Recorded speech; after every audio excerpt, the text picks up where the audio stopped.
My name is Jeff Hewitt. I am the creator, writer, and renderer of the Primal Paper Comics comic book, The Ends. We're currently at my studio, which is called Studio Aarrgh. Like a lot of the other Primal Paper Comics guys, I got into comics through my father. When he was a kid, the books were X-Men and Captain America and Spider-Man. The old Jack Kirby, Stan Lee stories. He was mostly into Marvel, not as much into DC.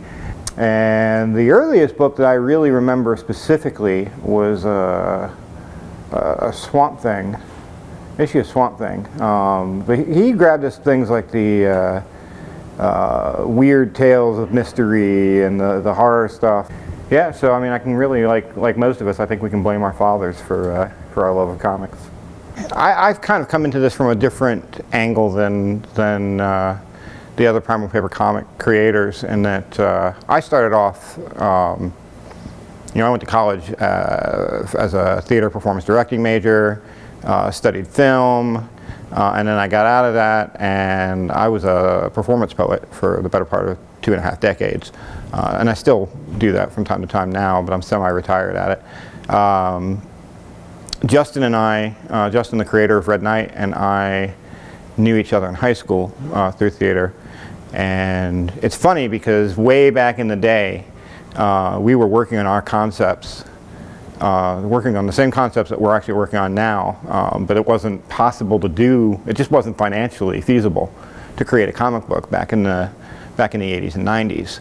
And as desktop publishing has come up, Justin launched the Red Knight, and I saw what he was doing, and he was kind of like, you want to do it too. I know you got some ideas, and I was like, yeah, I kind of want to. And it's called The Ends.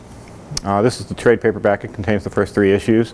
It's different than a lot of comic books in that the art is all, if you can see this, is all photo manipulated art. So my book starts off as photography, and then I take the photography, I've cast people in the parts, and it's almost more like doing a storyboard for a movie than it is necessarily a traditional comic. I basically cast models or actors. I do a photo shoot about once every 3 months where I get 6, 7, 8,000 photos. I take, stand this way, hold this, make this face, make that face, and I build an image bank. And then once a month I pull, I do panel layouts, and then I pull the images down and I Photoshop them and make them look all kind of crazy. The Ends is primarily, nominally it's a superhero epic. It's a post-apocalyptic superhero epic. But at its core, I like to describe the book as a horror story about people who are bad at their jobs. It's not being able to go down to the store and pick up food. It's these basic everyday things that we take for granted breaking down. And then, with my story, you add into the mix that the people who are supposed to save you aren't any good at it. Everything they do makes things worse. It focuses on 4 different characters. It focuses on a 3,000 to 5,000 year old Chinese spirit of war. He's called the Master of the Blade. There's a 15-year-old kind of punk rocker kid that's more interested in drinking and maybe chasing after girls than saving people. You've got a 1930s era vigilante who was actually the first hero of the story, of that world, but he's kind of a sociopath. He hasn't really adapted to the times, so he's using methods that are really no longer acceptable. And then you've got the only real hero of the group, which is NASA's superhero. And he's what I refer to as a hyper science specialist called the Accelerator. The opening story arc is about kind of how they fail to save the world, and then as the story continues, you see the aftermath of that and what happens. There is a caretaker old man character who may or may not be God. Like, he talks about having created humanity. And by the end of the first story arc, he's dead. The superheroes that were supposed to save the world have all disappeared, and so this caretaker character picks new heroes from kind of the dregs, and they have to go through trials to combat whatever's causing this calamity. And you know, by the time they defeat their trials and they make it to him, they find his body. Yeah, that's when they find him. Is that a bullet hole in there? Yes. So, and then issue 4, I don't actually have issue 4 with me. Issue 4 opens up with them talking about how they've gotten back to Earth and they buried God in a hefty trash bag in the back of somebody's wrecked subdivision. It's not a children's book by any stretch of the imagination. It's a darker. It's a very bleak world. They try though. This is actually Norfolk after the cataclysm. That's the Norfolk skyline. This story, this is actually a good issue to kind of get in on the book if you don't want to read the first issues because it's a standalone story. But in this story, there's a guy who is in the jail that they're building now, which is fun because this is the jail that they're building now, and it collapses. So this guy was imprisoned in the jail for like a traffic ticket, and then the cataclysm hit, and they just left the inmates there. But he gets infected with this power that's going around infecting different survivors, and he grows to be like 900 feet tall.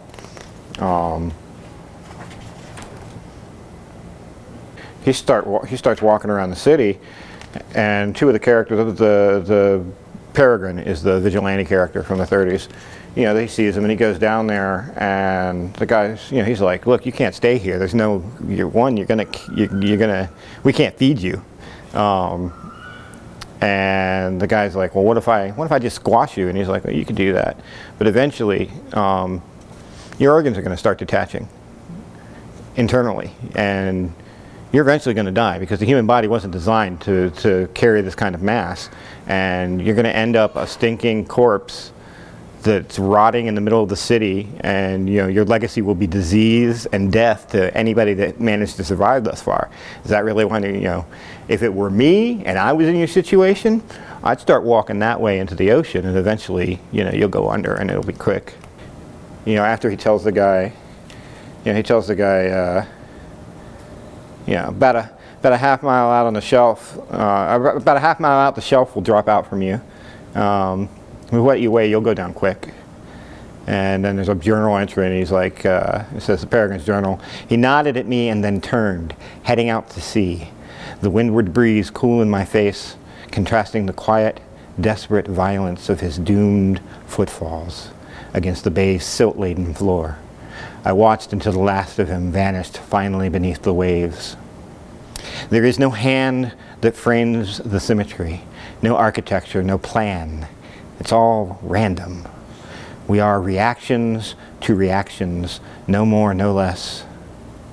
I've lived too long, and I'm so very tired, so very trapped. I'm fond of that. Everything after issue 2 is all photography, and it's, you know, it's very highly rendered beyond that.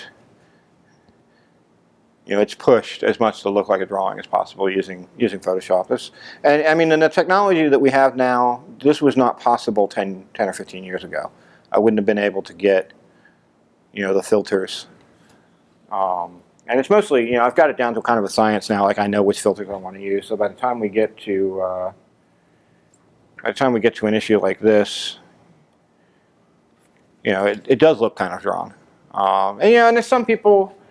You know, when I first started with the book, I hesitated to call myself an artist because I'm not drawing it. But as I've gone, you know, I'm up on issue 10 now is what I'm working on, and I've talked to other artists, and like, no, what you're doing is art. It's a little bit different, but you know, you're still doing composition. You're framing a shot, but it's like I said earlier, it's very similar to storyboarding a movie or filming. It's a very cinematic quality to the work that I'm doing with it.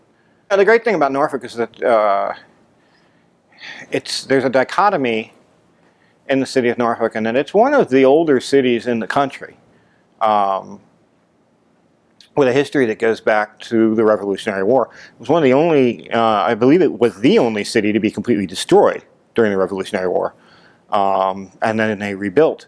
But then you get to a point, you know, if you walk downtown, you see a little bit of old Norfolk, but there was so much tearing down of the older buildings in the 60s and 70s, and then you come into the 80s, that there's this weird mix between these kind of newer buildings and some remnants of what the city used to be.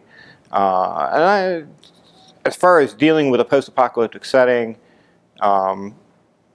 Norfolk is, I think, a good place to do that. There's a scene where the battleship that is moored out right in front of downtown has broken loose. During the storm, it broke loose and it beaches in the middle of Granby Street.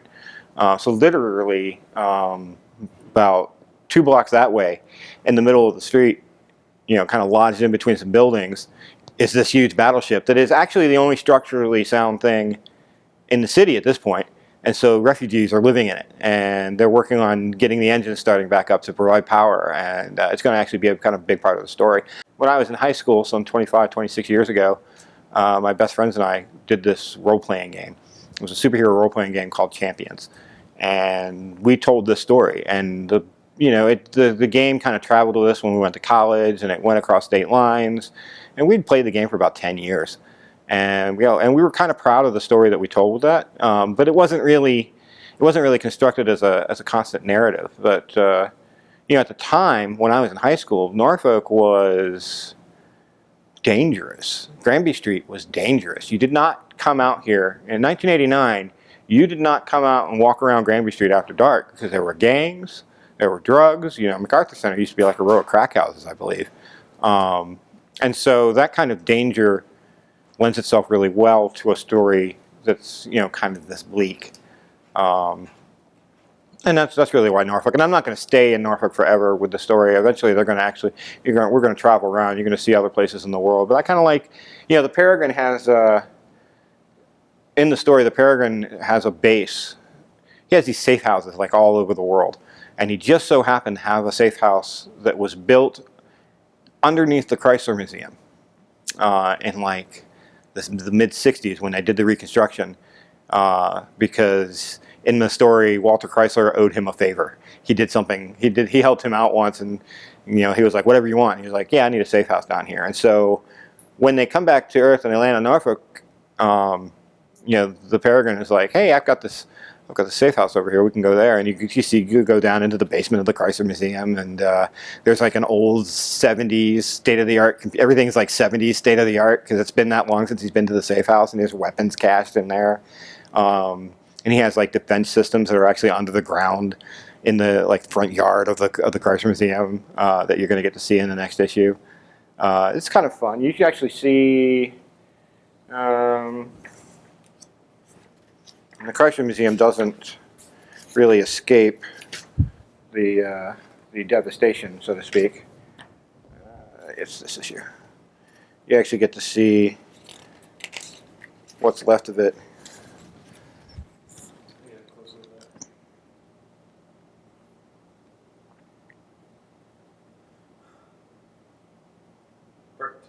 Yeah, and the caption is kind of funny because it's there. When it segues into that, the caption is "Meanwhile in the Hall of Justice," and kind of a sarcastic tone. This is their Hall of Justice. The Super Friends have the Hall of Justice, which is this big shiny thing, and they get the broken down Chrysler Museum.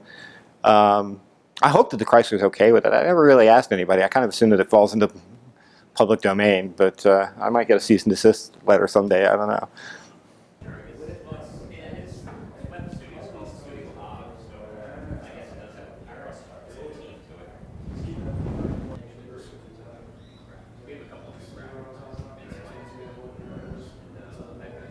I don't know where I heard that, but I had to watch this. Can you make it look like this but better?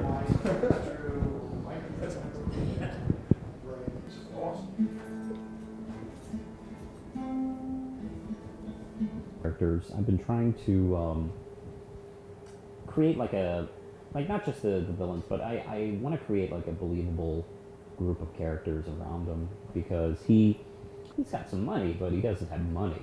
Yeah, he has to pull out a credit card, max it out. Yeah, he can max his BAP credit card.